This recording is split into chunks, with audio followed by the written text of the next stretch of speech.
अभी सुन रहे हैं संध्या एंटरटेनमेंट।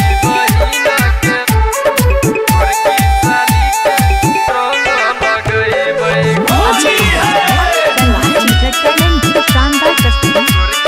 अभी सुन रहे हैं संध्या एंटरटेनमेंट की शानदार प्रस्तुति।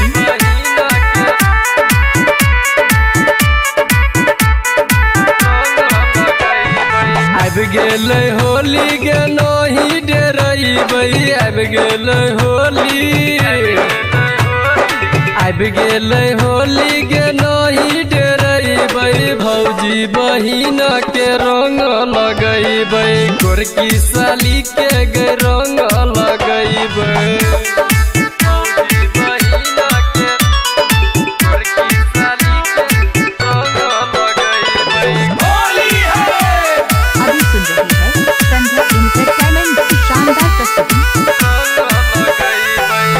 बोतल दारू चढ़ा के जब दू बोतल दारू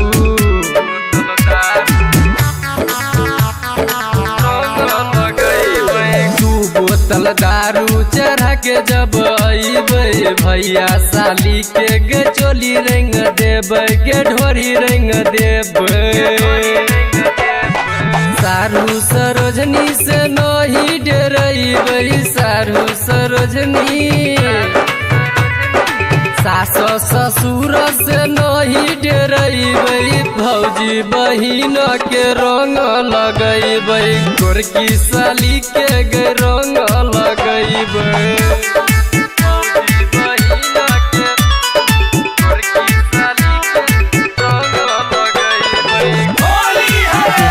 संध्या एंटरटेनमेंट की शानदार प्रस्तुति। नमहर फुचकारी गे भैरे कलैबै नमहर फुचकारी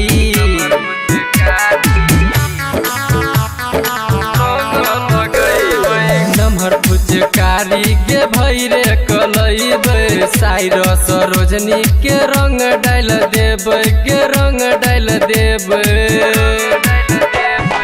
राइटर घूरन मरे सजे रहीते राइटर घूरन बबुआ दियाल मरे सजे रहीते भौजी बहिन के रंग लगैबै गोरकी साली के गे रंग लगैबै।